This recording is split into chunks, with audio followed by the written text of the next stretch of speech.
First चर्चा में आप सभी का स्वागत है। हम लेकर आते हैं मुद्दों की बात जो कि आपको देश से जोड़ती है और चर्चाओं से देश बनता है। इसलिए आप सभी से निवेदन है कि आप हमारा चैनल जरूर सब्सक्राइब करें, पेज लाइक करें, वीडियो शेयर करें और ऐसे ही हमारे साथ जुड़ते रहे। तो आइए शुरू करते हैं हम आज की खबर। नमस्कार साथियों, मैं दिनेश मेहरोटा। साथियों, आइए आज एक ऐसी चर्चा करते हैं जिस चर्चा से आपके बच्चे का भविष्य तय होता है, क्योंकि जब तक आप अपने बच्चों को अच्छे से दिशा नहीं दे पाएंगे वो कभी भी अच्छे से दिशा नहीं दे पाएंगे। हम भगवत गीता पढ़ते हैं, भारतीय संस्कृति मनोविज्ञान पर आधारित संस्कृति है। आइए उसी मनोविज्ञान के कुछ चरित्र हम देखने का प्रयास करते हैं। आज मैं खड़ा हूँ Shri Aurobindo institute of technology and research centre में, तो मेरे बीच में कीर्ति सर जी मौजूद है। त्रिवेदी जी, सर मैं जानना चाहता हूं कि आज का जो एग्जीबिशन है वो किस उद्देश्य के साथ यहाँ पर लगाया गया है? आज का जो शो है हमारे स्टूडेंट्स का सेकंड सेमेस्टर खत्म हुआ है और इस सेमेस्टर में उन्होंने जो जो काम किया वो इस प्रदर्शनी में दिखाया गया है। इसको एंड सेमेस्टर शो बोलते हैं। तो इसमें उनके सारे कोर्स भी हैं और हमेशा हम एक बड़ा प्रोजेक्ट करते हैं। तो उन्होंने मांडू के जो पुरानी बिल्डिंग है उनको रिक्रिएट किया है, तो वो मेन प्रोजेक्ट है। जी जी। अच्छा साथियों, आप इस पूरी एग्जीबिशन को देखिएगा, कमेंट करिएगा और आपके बच्चों को भी दिखाने का प्रयास करिए, क्योंकि जो चीज हम देखते हैं वो बहुत कुछ सिखाती है। तो आप सीखने का प्रयास करिए, आप देखिए, अपने बच्चों को दिखाइए और इस एग्जीबिशन में आप भी आइए और अपने बच्चों को भी लाइए, क्योंकि जब तक आप उन्हें नया चीज दिखाने का प्रयास नहीं करेंगे उनकी जो क्यूरियोसिटी होती है वो कभी नहीं बढ़ पाएगी। तो आइए हम त्रिवेदी जी सर के साथ एग्जीबिशन में चलते हैं और जानने का प्रयास करते हैं कि उन्होंने आज क्या क्या चीज स्पेशल दिखाई है। तो चलिए हम चलते हैं अंदर। यहाँ पर ये तो इंदौर के बहुत पास में मांडव करके एक जगह है जहाँ पे काफ़ी टूरिस्ट जाते हैं और अधिकतर वहाँ जाते हैं तो खंडहर दिखते हैं, पुरानी इमारतें। मगर बादशाह जहांगीर 500 साल पहले जब मांडव में आए थे तो उन्होंने लिखा था, पूरी दुनिया में मांडव जैसी खूबसूरत कोई जगह नहीं है। उनको जो मांडव दिखा था, वो जो नज़ारा था, उसको फिर से हम क्रिएट करें, इसके लिए हमारे स्टूडेंट्स ने पहले वहाँ गए, मांडव के सारे मॉन्यूमेंट स्टडी किए, उसमें से 6 मॉन्यूमेंट सिलेक्ट किए और फिर उनको रिक्रिएट किया है। तो ये उसकी प्रदर्शनी है कि 15वीं सदी में मांडव के मॉन्यूमेंट कैसे दिखते थे।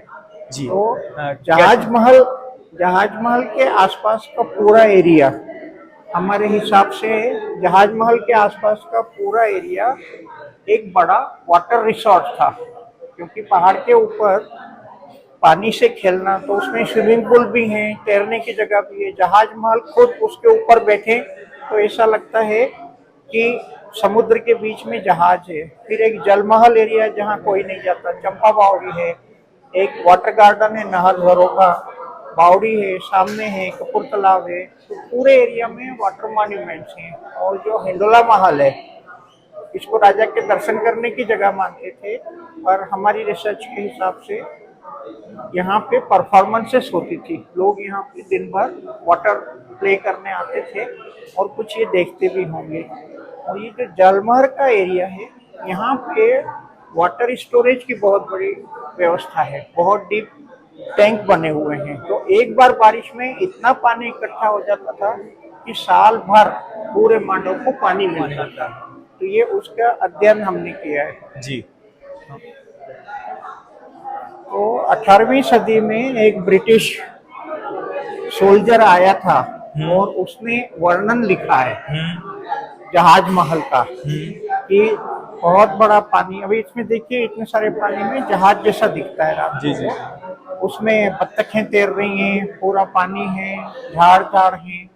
अब जाए तो ये नहीं दिखता है। तो हमने फोटोशॉप बेटा का यूज करके पूरे उस सिचुएशन को क्रिएट किया है। Smooth expanse of water covered with wild फूल, numerous buildings, midst of lofty and luxurious forest. फिर जहाज महल में ही एक नहाने का कुंड है, जी जी, हाँ, जहाँ पे उनकी बैगमें नहाती थी। तो उसकी सारी खूबसूरती इस चित्र में दिखती, कैसे पानी बह के नीचे जाता था। उसके बाद बावड़ी है, उसमें अलग अलग स्टेप है, ऊपर से टांग डाल के भी बैठ सकते हैं, नीचे स्विम भी कर सकते हैं। तो अभी ये गंदा काला पत्थर का दिखता है। अच्छा। पर उस समय जो हुआ वो ऐसा था, बिल्कुल।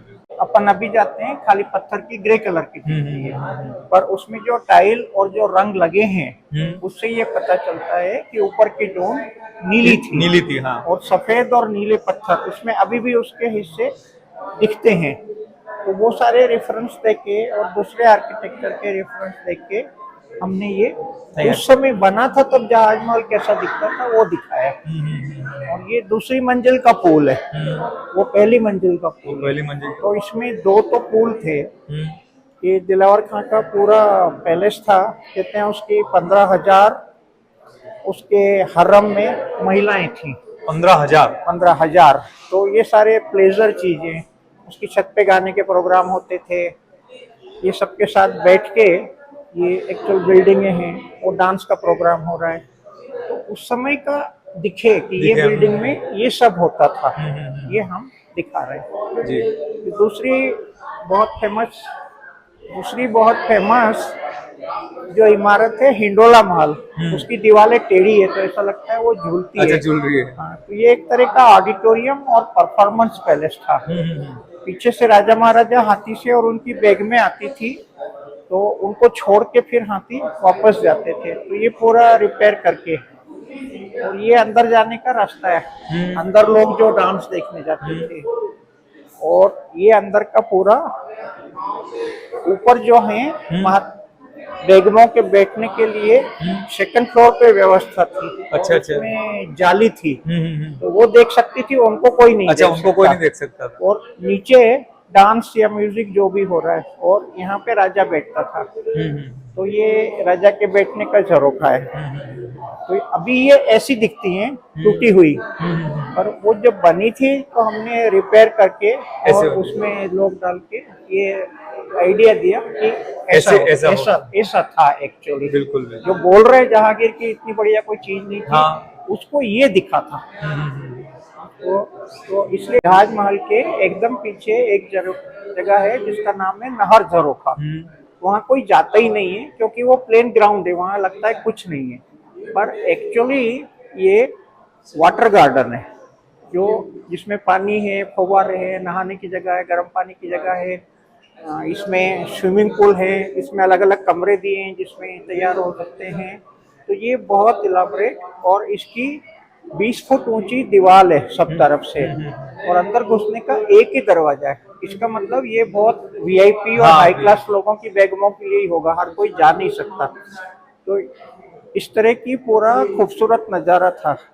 ये ऊपर से पानी निकल के चादर जैसा बहता था, फिर ये लान में सब लोग घूमता था। फिर एक और पूल है, उसमें पानी होता था। इसके अंदर गर्म पानी का है, इसके ऊपर बैठ के अपनी एड़ी साफ कर रही है या बैठ रही है, देख रही। तो अभी ये सब दिखता है अपने को। वो जो फोटो है वो ये इस फोटो को वैसा किया पानी भर के, इस फोटो को ऐसा किया, इस फोटो को ऐसा किया, तो रिकंस्ट्रक्ट किया तब जो था वो। और ये चूंकि वहाँ पे इतने बड़े बड़े राजा और सब लोग रहते थे, बड़े बड़े व्यापारी आते थे हाथी घोड़े पे, हीरे जवाहरात सिल्क वगैरह सब लाके, तो उनके रहने का ये कारवां सराय था। प्रोटेक्टेड, क्योंकि बहुमूल्य चीजें लाते। तो 20 फुट की हैवी दीवार है, उसके ऊपर फिर सिपाही बैठे रहते थे। एक ही दरवाजा है, फिर अंदर कमरे हैं, सिंगल भी कमरे हैं, बड़े बड़े सूट भी हैं क्योंकि बड़े जो आए, और उसके फिर वहां पे जाके लोग खरीदारी करते होंगे। अच्छा, अंदर। तो अभी ऐसा दिखता है, पर एक्चुअल में ऐसा होगा, ये हमारी कल्पना। तो कल्पना कैसे की, हमने दूसरी चीजों के रेफरेंस लिए, इसकी किताबें पढ़ी कि उस समय कैसे करते थे, और वो सब करके रिक्रिएट किया। तो इतिहास का, आर्किटेक्चर का, सबका स्टडी करके ये रिक्रिएट किया।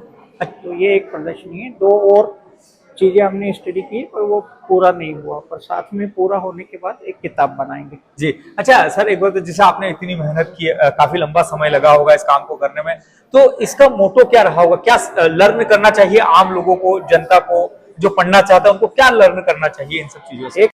ये करने से हमें बहुत सारी स्किल्स सीखने मिली। हमारा विजुअलाइजेशन बढ़ा कि हम कैसे चीज़ों को, जैसे वो पहले थी वो अब हमने देखा और सीखा कि ये कैसे हम और सुंदर बना सकते हैं, और ये सब बहुत स्किल्स डेवलप हुई हैं। भव्या पांडे। हम लोगों ने यही सीखा, नई नई स्किल्स सीखी और जो हमें नहीं आता था हमें वो सब सीखने को मिला ये करके। और अभी तक हमें नहीं पता था कि मांडू ऐसा दिखता है, पर जब हम कर रहे थे हमें बहुत कुछ पता चला कि वहाँ पे कैसे होता था, मतलब सब कुछ पता चला वहाँ पे। जैसे कि राजा की जो भी उसकी पूरी कहानी थी मांडू के बारे में वो सब पता चला। जी, आपका नाम बताइए। साक्षी बनपुरिया। सर, जो बच्चे इस फील्ड में करियर बनाना चाहते हैं उनको आप क्या कहना चाहते हैं, अपनी तरफ से क्या कहना चाहेंगे? एक्चुअली हम पूरी डिजाइन स्टडीज को रीडिफाइन कर रहे हैं, क्योंकि अभी जिस तरह से पढ़ाते हैं उसमें लोगों को काम नहीं मिलेगा। तो आगे जो क्या सिखाएं, आगे जो सिखाएं वो हम सिखा रहे हैं। तो इस तरह के AI टूल यूज करना, 3D प्रिंटिंग यूज करना, नई नई चीज इमेजिन करना, जिससे ये सब लोग फ्यूचर में अच्छे डिजाइनर बने, ये हमारा मुख्य ओके सर, ये कोर्स अलग तरह का कोर्स है। यहाँ पर एक मशीन लगी हुई है, इस मशीन से ये क्या उद्देश्य इस मशीन का और क्या बना रहे हो आप लोग? ये एक्चुअली ये 3D प्रिंटिंग मशीन है। हाँ, तो जैसे प्रिंटिंग में अपन 2 डायमेंशनल सरफेस पे प्रिंटिंग करते हैं, इसमें 3D ऑब्जेक्ट्स प्रिंट कर सकते हैं। तो पहले कंप्यूटर में इसका मॉडल बनाते हैं और फिर लेयर बाय लेयर धीरे धीरे ऊपर का बन जाता है। तो जो चीज हाथ से बनाने में बहुत टाइम लगता है वो इससे फट से बन जाता है। और कई बार मुश्किल भी होता है ये सोचना, तो कंप्यूटर मॉडल से प्रिंट कर सकते हैं। अच्छा, जैसे ये कितनी देर में बना होगा? ये इन्होंने बनाया, वही बताएंगे। जी भैया बताइए, कितनी देर में बना होगा ये? करीबन 7 घंटे वगैरह लगता है। हर मॉडल का अलग रहता है।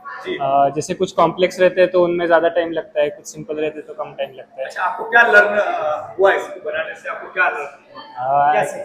सबसे अच्छी बात यही है कि जो भी हम विजुअलाइज कर सकते हैं आजकल वो बना फाउंडेशन का वो बना पा रहे हैं। वो बनाने का ही जो पावर है, क्वालिटी देखो। Can imagine literally anything and it will be printed in front of you with in few hours.